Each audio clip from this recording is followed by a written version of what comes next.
ದಕ್ಷಿಣ ಕನ್ನಡ ಜಿಲ್ಲೆಯಲ್ಲಿ ಮಂಗಳವಾರ ರಾತ್ರಿಯಿಂದ ಬುಧವಾರದ ಬೆಳಗ್ಗಿನವರೆಗೆ ಭಾರೀ ಮಳೆಯಾಗಿದೆ.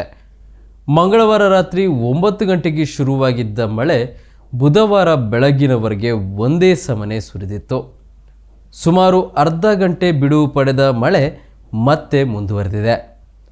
ಬುಧವಾರ ಬೆಳಗ್ಗೆ 8:30ರವರೆಗಿನ 24 ಗಂಟೆಗಳಲ್ಲಿ ಬಂಟ್ವಾಳ ತಾಲೂಕಿನ ಮಂಚಿಯಲ್ಲಿ 18.8 ಸೆಂಟಿಮೀಟರ್, ಇರಾದಲ್ಲಿ 15.4 ಸೆಂಟಿಮೀಟರ್, ಬಾಳ್ತಿಲದಲ್ಲಿ 14.35 ಸೆಂಟಿಮೀಟರ್, ಬಾಳೆಪುನಿಯಲ್ಲಿ 14.15 ಸೆಂಟಿಮೀಟರ್, ಗೋಲ್ತಮಜಲುವಿನಲ್ಲಿ 12.30, ವಿಟ್ಲಪಡ್ನೂರಿನಲ್ಲಿ 11.75 ಸೆಂಟಿಮೀಟರ್, ಮಂಗಳೂರು ತಾಲೂಕಿನ ಮಳವೂರಿನಲ್ಲಿ 12.95, ಉಳ್ಳಾಲ ತಾಲೂಕಿನ ಕೋಟೆಕಾರಿನಲ್ಲಿ 12.35 ಸೆಂಟಿಮೀಟರ್, ಬೊಳಿಯಾರ್ನಲ್ಲಿ 12.25 ಹಾಗೂ ಕಿನ್ಯದಲ್ಲಿ 11.15 ಸೆಂಟಿಮೀಟರ್ ಮಳೆಯಾಗಿದೆ ಎಂದು ಜಿಲ್ಲಾಡಳಿತದ ಮೂಲಗಳು ತಿಳಿಸಿವೆ.